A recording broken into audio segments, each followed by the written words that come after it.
The Pale Man by Julius Long. I have not yet met the man in number 212. I do not even know his name. He never patronizes the hotel restaurant, and he does not use the lobby. On the 3 occasions when we passed each other by, we did not speak, although we nodded in a semi-cordial, non-committal way. I should like very much to make his acquaintance. It is lonesome in this dreary place. With the exception of the aged lady down the corridor, the only permanent guests are the man in number 212 and myself. However, I should not complain, for this utter quiet is precisely what the doctor prescribed. I wonder if the man in number 212, too, has come here for a rest. He is so very pale. Yet I cannot believe that he is ill, for his paleness is not of a sickly cast, but rather wholesome in its ivory clarity. His carriage is that of a man enjoying the best of health. He is tall and straight. He walks erectly and with a brisk, athletic stride. His pallor is no doubt congenital, else he would quickly tan under this burning summer sun. He must have traveled here by auto, for he certainly was not a passenger on the train that brought me, and he checked in only a short time after my arrival. I had briefly rested in my room and was walking down the stairs when I encountered him ascending with his bag. It is odd that our venerable bellboy did not show him to his room. It is odd, too, that with so many vacant rooms in the building, he should have chosen number 212 at the extreme rear. The building is a long, narrow affair, 3 stories high. The rooms are all on the east side, as the west wall is flush with a decrepit business building. The corridor is long and drab, and its stiff, bloated paper exudes a musty, unpleasant odor. The feeble electric bulbs that light it shine dimly as from a tomb. Revolted by this corridor, I insisted vigorously upon being given number 201, which is at the front and blessed with southern exposure. The room clerk, a disagreeable fellow with a mustache, was very reluctant to let me have it, as it is ordinarily reserved for his more profitable transient trade. I fear my stubborn insistence has made him an enemy.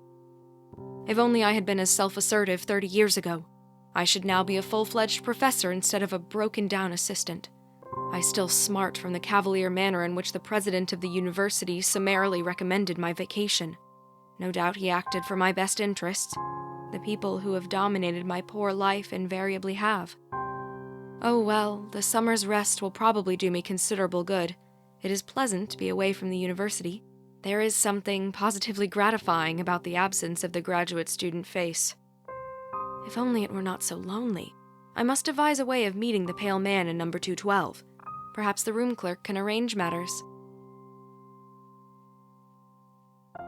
I have been here exactly a week, and if there is a friendly soul in this miserable little town, he has escaped my notice. Although the tradespeople accept my money with flattering eagerness, they studiously avoid even the most casual conversation. I'm afraid I can never cultivate their society unless I can arrange to have my ancestors recognized as local residents for the last 150 years. Despite the coolness of my reception, I have been frequently venturing abroad. In the back of my mind, I have cherished hopes that I might encounter the pale man in number 211. Incidentally, I wonder why he has moved from number 212. There is certainly little advantage in coming only 1 room nearer to the front. I noticed the change yesterday when I saw him coming out of his new room. We nodded again, and this time I thought I detected a certain malign satisfaction in his somber black eyes. He must know that I'm eager to make his acquaintance, yet his manner forbids overtures. If he wants to make me go all the way, he can go to the devil. I'm not the sort to run after anybody. Indeed, the surly diffidence of the room clerk has been enough to prevent me from questioning him about his mysterious guest. I wonder where the pale man takes his meals. I have been absenting myself from the hotel restaurant and patronizing the restaurants outside. At each I have ventured inquiries about the man in number 210. No one at any restaurant remembered his having been there. Perhaps he has entree into the Brahmin homes of this town, and again he may have found a boarding house. I shall have to learn if there be one. The pale man must be difficult to please, for he has again changed his room. I am baffled by his conduct. If he is so desirous of locating himself more conveniently in the hotel, why does he not move to number 202, which is the nearest available room to the front? Perhaps I can make his inability to locate himself permanently an excuse for starting a conversation. I see we are closer neighbors now, I might casually say, but that is too banal. I must await a better opportunity. He has done it again. He is now occupying number 209. I am intrigued by his little game. I waste hours trying to fathom its point. What possible motive could he have? I should think he would get on the hotel people's nerves. I wonder what our combination bellhop chambermaid thinks of having to prepare 4 rooms for a single guest. If he were not stone deaf, I would ask him. At present, I feel too exhausted to attempt such an enervating conversation. I am tremendously interested in the pale man's next move. He must either skip a room or remain where he is, for a permanent guest, a very old lady, occupies number 208. She has not budged from her room since I have been here, and I imagine that she does not intend to. I wonder what the pale man will do. I await his decision with the nervous excitement of a devotee of the track on the eve of a big race. After all, I have so little diversion. Well, the mysterious guest was not forced to remain where he was, nor did he have to skip a room. The lady in number 208 simplified matters by conveniently dying. No one knows the cause of her death, but it is generally attributed to old age. She was buried this morning. I was among the curious few who attended her funeral. When I returned home from the mortuary, I was in time to see the pale man leaving her room. Already he has moved in. He favored me with a smile whose meaning I have tried in vain to decipher. I cannot but believe that he meant it to have some significance. He acted as if there were between us some secret that I failed to appreciate. But then, perhaps his smile was meaningless after all, and only ambiguous by chance, like that of the Mona Lisa. My man of mystery now resides in number 207, and I am not the least surprised. I would have been astonished if he had not made a scheduled move. I have almost given up trying to understand his eccentric conduct. I do not know a single thing more about him than I knew the day he arrived. I wonder whence he came. I am curious to hear his voice. I like to imagine that he speaks the exotic tongue of some faraway country. If only I could somehow inveigle him into conversation. I wish that I were possessed of the glib assurance of a college boy who can address himself to the most distinguished celebrity without batting an eye. It is no wonder that I am only an assistant professor. I am worried. This morning I awoke to find myself lying prone upon the floor. I was fully clothed.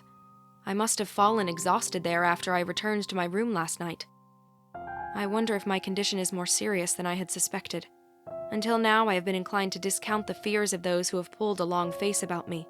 For the first time, I recall the prolonged hand clasp of the president when he bade me goodbye from the university. Obviously, he never expected to see me alive again.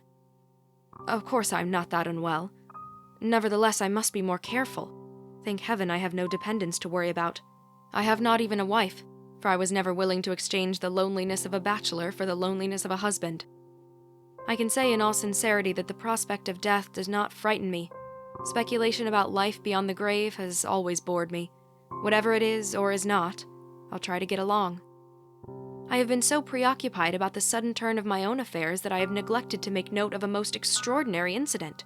The pale man has done an astounding thing. He has skipped 3 rooms and moved all the way to number 203. We are now very close neighbors.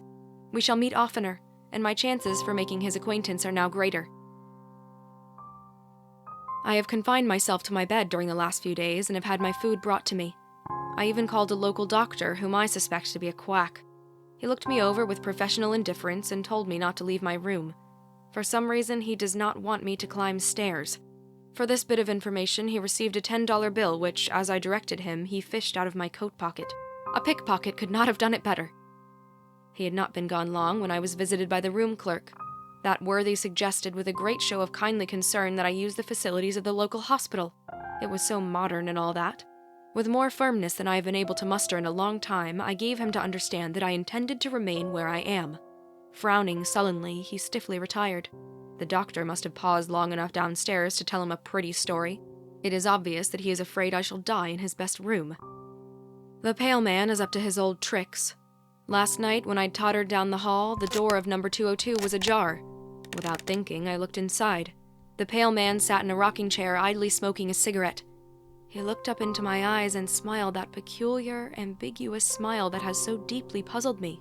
I moved on down the corridor, not so much mystified as annoyed. The whole mystery of the man's conduct is beginning to irk me. It is all so inane, so utterly lacking in motive. I feel that I shall never meet the pale man, but at least I'm going to learn his identity. Tomorrow I shall ask for the room clerk and deliberately interrogate him. I know now. I know the identity of the pale man, and I know the meaning of his smile.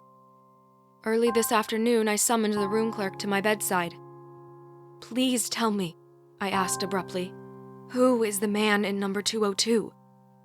The clerk stared wearily and uncomprehendingly. "You must be mistaken. That room is unoccupied." "Oh, but it is!" I snapped in irritation. "I myself saw the man there only 2 nights ago. He is a tall, handsome fellow with dark eyes and hair. He is unusually pale. He checked in the day that I arrived." The hotel man regarded me dubiously, as if I were trying to impose upon him. "But I assure you there is no such person in the house. As for his checking in when you did, you were the only guest we registered that day." "What? Why, I've seen him 20 times. First he had number 212 at the end of the corridor. Then he kept moving toward the front. Now he's next door in number 202. The room clerk threw up his hands. "You're crazy," he exclaimed, and I saw that he meant what he said. I shut up at once and dismissed him. After he had gone, I heard him rattling the knob of the pale man's door. There is no doubt that he believes the room to be empty.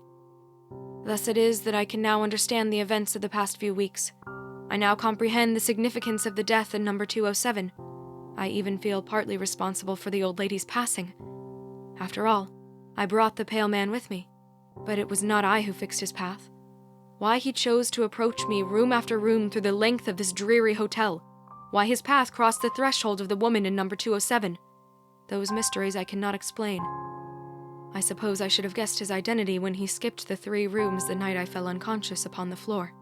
In a single night of triumph, he advanced until he was almost to my door. He will be coming by and by to inhabit this room. His ultimate goal. When he comes, I shall at least be able to return his smile of grim recognition. Meanwhile, I have only to wait beyond my bolted door. The door swings slowly open.